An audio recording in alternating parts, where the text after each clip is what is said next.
Assalamualaikum warahmatullahi wabarakatuh. Bertemu lagi dengan Miss Desti. Pada pembelajaran kali ini kita akan belajar materi IPA tentang pemantulan dan penyerapan bunyi. Nah, tahukah kamu saat kamu melempar bola ke dinding yang keras, apa yang terjadi? Nah, coba perhatikan gambar anak yang sedang melemparkan bola ke sebuah dinding yang keras. Kira-kira apa ya yang terjadi? Ya, bola yang dilemparkan ke dinding yang keras ini akan terpantul sehingga mengalami pemantulan. Nah, demikian juga dengan bunyi. Pemantulan bunyi yaitu ada bunyi pantul. Bunyi pantul adalah bunyi yang dapat didengarkan kembali oleh sumber bunyi. Lalu sumber bunyi itu apa? Sumber bunyi itu adalah setiap benda yang dapat menghasilkan bunyi, maka disebut sebagai sumber bunyi.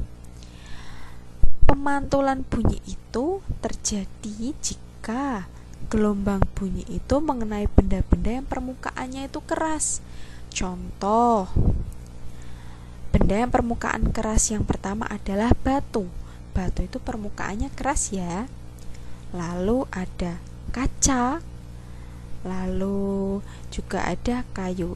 Ini adalah contoh-contoh benda yang dapat memantulkan bunyi, yaitu dengan ciri permukaannya adalah keras. Nah, selanjutnya adalah macam-macam bunyi pantul. Macam-macam bunyi pantul itu ada 3. Yang pertama, bunyi pantul yang memperkuat bunyi asli. Yang kedua, gaung atau kerdam. Yang ketiga adalah gema.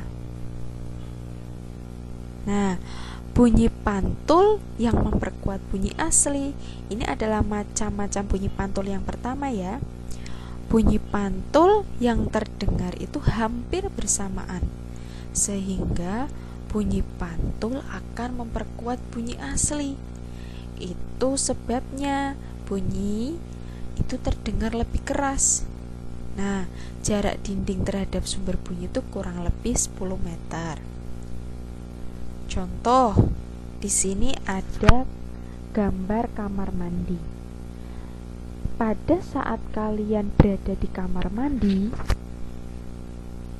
lalu saat kalian bernyanyi di dalam kamar mandi, pasti suara kalian itu terdengar lebih enak, lebih keras ya, karena hal itu terjadi karena ruangannya kecil.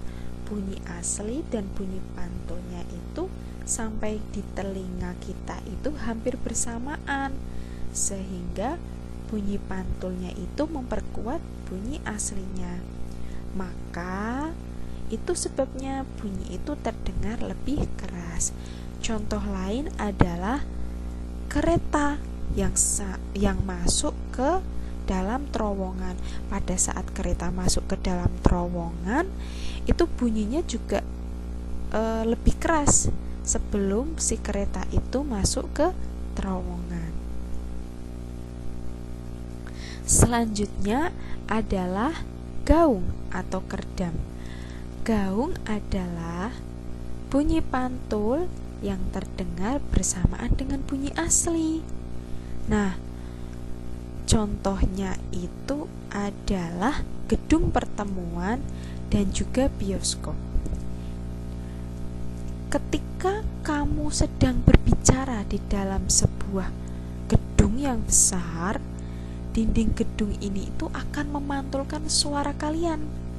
Nah, biasanya waktu antara bunyi asli dan pantulannya itu di dalam gedung itu sangat kecil, sehingga bunyi pantulan itu sangat merugikan. Jadi bunyi gaung atau kerdam ini sangat merugikan karena dapat mengganggu kejelasan bunyi aslinya. Maka pemantulan yang seperti ini itu disebut sebagai gaung atau kerdam. Nah, untuk macam-macam bunyi yang nomor 3 itu adalah gema. Gema adalah bunyi pantul yang terdengar setelah bunyi asli. Nah, jaraknya itu kurang lebih dari 20 meter ya. Di sini contohnya ada 2. Yang pertama, pada saat kalian berteriak di dalam goa maupun pada saat kalian berteriak di depan tebing, itu bunyi pantulnya itu akan terdengar beberapa saat setelah bunyi aslinya. Jadi kejadian seperti ini tuh disebut gema. Jadi suara kalian itu menggema.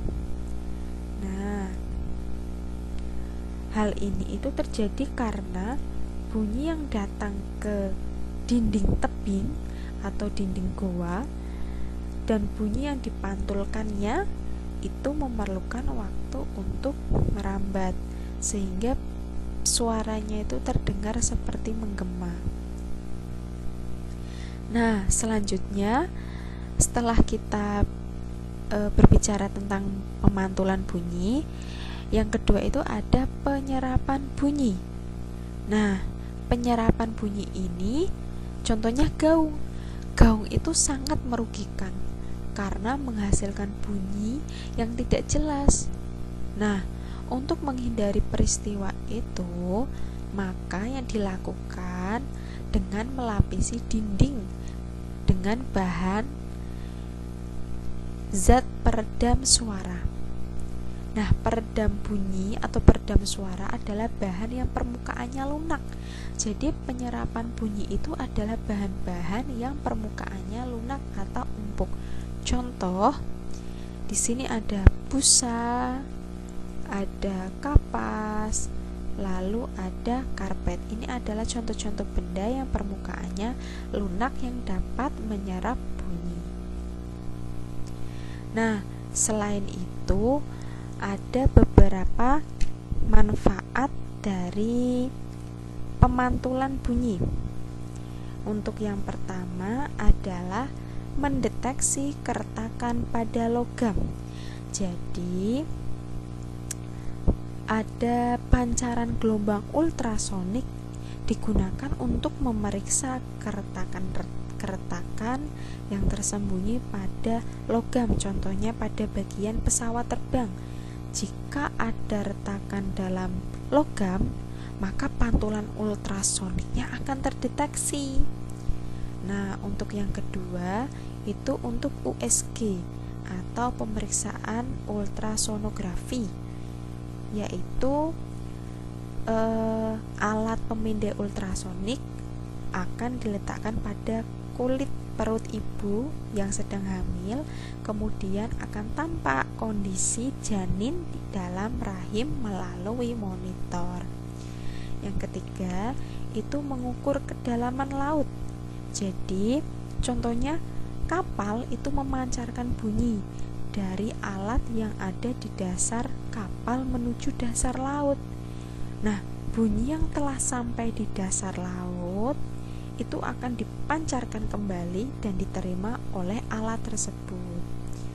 Nah, yang keempat itu mengetahui kedudukan benda dalam laut dengan mengarahkan gelombang bunyi ke dalam laut. Contohnya, kedudukan kelompok ikan. Ada sebuah kelompok ikan di dasar laut yang dapat diketahui dengan memancarkan gelombang ultrasoniknya itu ke dalam laut. Nah, seperti itu manfaat dari pemantulan bunyi. Nah, untuk selanjutnya ada tugas mandiri ya.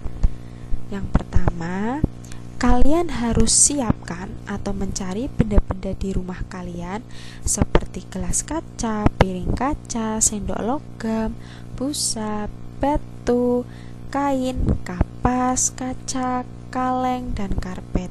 Lalu bunyikanlah peralatan-peralatan tersebut. Kemudian catat hasil temuanmu atau percobaanmu pada tabel berikut ya. Catat di buku tulis kalian ya. Nah, seperti ini adalah tampilan dari tabelnya. Di sini ada keterangan checklist benda yang dapat memantulkan bunyi atau dapat menyerap bunyi. Contoh, nama bendanya kaca. Kaca itu termasuk benda yang memantulkan atau menyerap ya. Nah, kaca merupakan benda yang memantulkan bunyi, maka pada tabel memantulkan bunyi kalian checklist. Untuk seterusnya kalian bisa dilanjutkan sendiri ya. Ini sebagai tugas ya. Terima kasih. Wassalamualaikum warahmatullahi wabarakatuh. See you.